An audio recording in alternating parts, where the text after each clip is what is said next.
Medical की जदीद treatment है इंटरवेंशनल रेडियोलॉजी।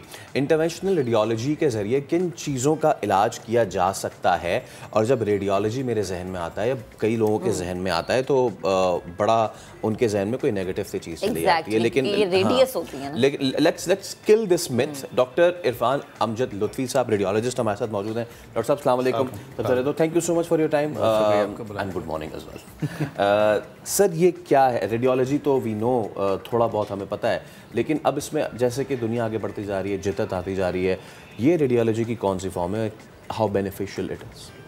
देखिए, रेडियोलॉजी अभी तक अगर कोई पेशेंट डॉक्टर के पास जाता है तो दो तरह की इन्वेस्टिगेशन होती हैं, एक लेबॉरेटरी इन्वेस्टिगेशन, एक radiological investigation. Radiology started from the X ray, ultrasound, CT scan, MRI, angiography, nuclear medicine, ये तमाम रेडियोलॉजी फील्ड है।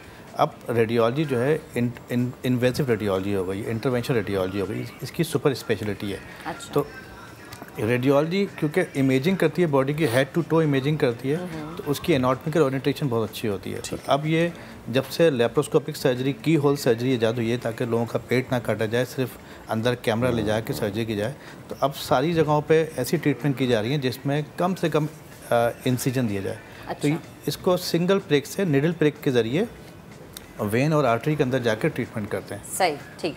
अच्छा डॉक्टर साहब, हमने हमेशा जैसे फैसले में एक मिथ है कि ख़तरा, हमें लगता है कि यार ये तो एक ख़तरा है कि आप रेडियोलॉजी के थ्रू अपना ट्रीटमेंट करा रहे हैं, इससे बेहतर आप सर्जिकल ट्रीटमेंट पे चले जाएंगे, आप अपने आप को कट शट लगवा लें। कुछ लोगों की मिथ है कि यार ये एक अच्छा वो है ट्रीटमेंट आपका ना।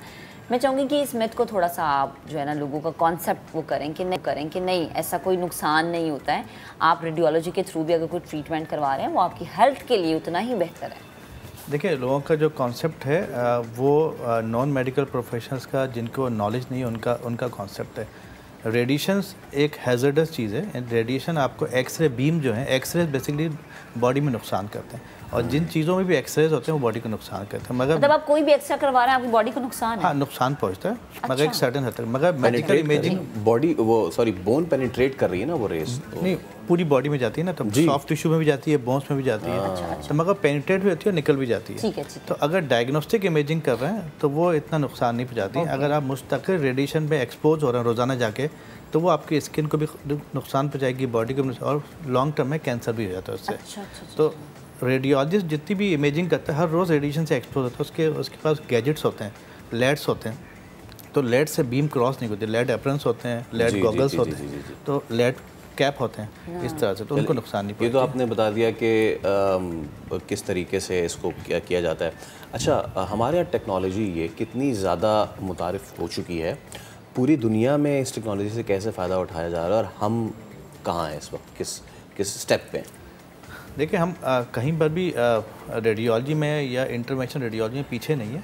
हमारे पास रिसोर्सेज की थोड़ी कमी है, क्योंकि बहुत से जगहों पे समझे कि 90% पाकिस्तान में पैसा जो खर्च होता है वो पेशेंट अपनी जेब से देता है जी। और बाहर मुल्कों में ऐसा नहीं, तो बाहर में इंश्योरेंस होती है। Exactly. तो हर 3 महीने बाद 6 महीने ज़रा सा पेन हुआ तो चला गया, क्योंकि इंश्योरेंस कवर्ड है तो कोई इशू नहीं होता।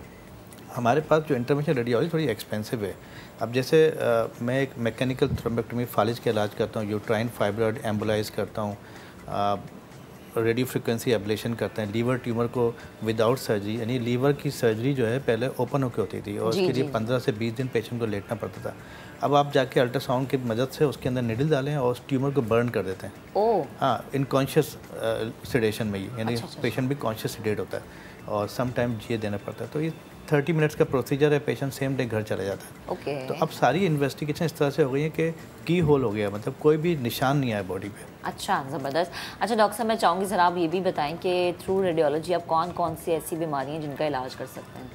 देखिए, आप बहुत लंबी लिस्ट हो जाएगी, मैं चाहती हूँ आप ये लिस्ट बताएं। इंटरवेंशन रेडियोलॉजी जो है तकरीबन 90-95 प्रोसीजर्स ऑन करती है। अच्छा। स्टार्टिंग फ्रॉम द हेड में अगर कोई क्लॉट, अक्सर तो ना लोग कंप्लेन करते हैं कि यहाँ क्लॉट है। हाँ। अच्छा, उसका भी ट्रीटमेंट? ब्रेन में अगर क्लॉट आ जाए और पेशेंट अगर 6 घंटे के अंदर हमारे पास पहुंच जाए, फालिज का मतलब है कि sudden loss of power on one side of the body, अगर ऐसा पेशेंट 6 घंटे के अंदर हमारे पास आ जाए तो हम उसकी दिमाग की शरीयान से ब्लड क्लॉट को निकाल लेते हैं और पेशेंट रिवर्स हो जाता है, यानी फालिज के साथ जब आता है हाथ भी मूव नहीं करता और 6 घंटे बाद या सेकंड डे पेशेंट पूरा हाथ मूव कर रहा होता है, टांग मूव कर रहा होता है। तो हमने बहुत से national institute of cardiovascular disease में ये पेशेंट किए हैं, तकरीबन 100 पेशेंट कर चुके हैं हम successfully. And it's a success. हाँ, 100% सक्सेस है माशाल्लाह। ये अच्छा, ये देखने वालों के लिए ये बड़ा इंपॉर्टेंट है कि जो अभी भी इस दौर में भी ये समझते हैं कि अगर कोई फालिज हो जाए या कोई इस तरह की चीज़ हो जाए तो वो कितनी ज़्यादा, एक तो वो कहते हैं ना डॉक्टर साहब के बचा लेती है इंसानी जान, लेकिन ये जो आपने बात की कि reverse back to the life, that's an absolute ज़बरदस्त। क्योंकि फालिज ज़्यादातर होता है 40 से 50 से 60 साल की उम्र में।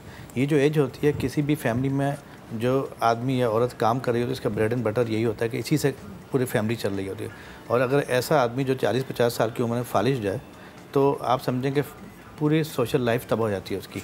ना वो जॉब में रहता है और अर्न कहाँ से करेगा, 3 बच्चे हैं कहाँ से अर्न करेगा, तो ये बड़ा मसला है। तो ये विंडो टाइम समझने की ज़रूरत है। अभी भी अवेयरनेस की बहुत कमी है पाकिस्तान में कि किसी को फालिज हो जाए कहाँ पर इलाज होता है। दूसरे हॉस्पिटल में जाते हैं, छोटे हॉस्पिटल में 6 आवर्स का विंडो टाइम है।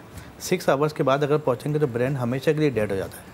तो इसलिए 6 घंटे के अंदर पहुँचेंगे तब फ़ायदा होगा। और कहाँ इलाज होता है ये पता होना बहुत ज़रूरी है। ठीक है, ठीक है, सही है सर। ये तो आपने एक ट्रीटमेंट बताया ना। हाँ, मैं रेडियोलॉजी। जी आप बता। उसके बाद अगर दिमाग के अंदर नस फूल जाए, जिसको एनेरिज्म बोलते हैं, वो एनेरिज्म फट जाता है और दिमाग में ब्लीड, हमने सुना का अक्सर कि इनके दिमाग में ब्लीड हो गया, हेमरेज हो गया। तो हेमरेज अगर हो जाए तो उस एनेरिज्म के अंदर हम यहाँ से जाके, ग्रोइन से जाके अंदर नसों के जरिए ब्रेन में जाते हैं, ब्रेन में जाकर कॉइल कर देते हैं उसको।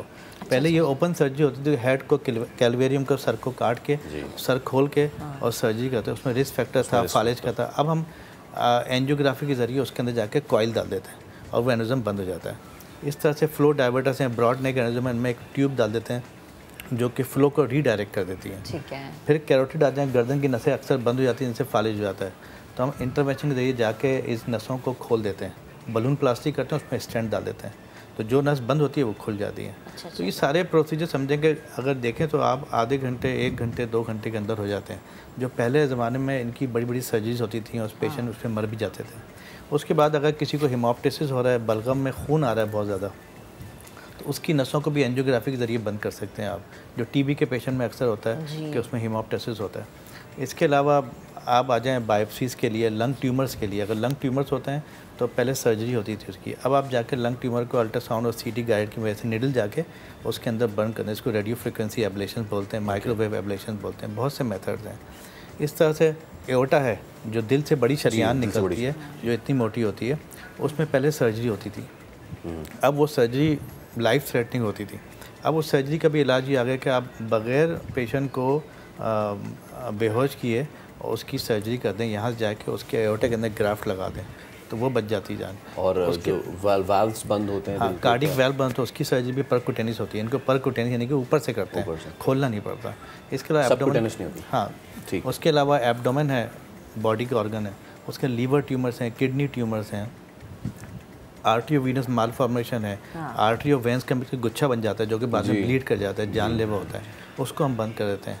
तो यू नेम इट, मतलब आप डॉक्टर साहब ये जो आपने एक अभी बात की थी अबाउट द ट्यूमर, आप कोई भी ट्यूमर हो तो रेडियोलॉजी से हो सकता है या फिर उसमें आप देखते हैं कि जी ये मैलिग्नेंट है तो उसको ना करें, इसमें ज़रा बताइए। जो ट्यूमर्स मैलिग्नेंट होता है उन्हीं को अप्रोच किया जाता है, नॉन मैलिग्नेंट ट्यूमर को अप्रोच नहीं किया जाता क्योंकि वो नुकसानदेह नहीं होता है। मैलिग्नेंसी जो होता है बढ़ती रहती तो आखिर में वो बिल्कुल एंड कर देती है, तो इसलिए उन ट्यूमर्स को अप्रोच किया जाता है। अब एक बहुत इंपॉर्टेंट ट्रीटमेंट इसमें यह है कि जो पेशेंट डायबिटिक होते हैं, आपने सुना होगा कि डायबिटिक फुट हो गया, पाँव सड़ने लगा, उसमें जख्म पड़ गया, तो ऑर्थोपेडिक सर्जन के पास या उनके पास जाएँ तो उसकी एम्पुटेशन करते हैं, टांग काट देते हैं।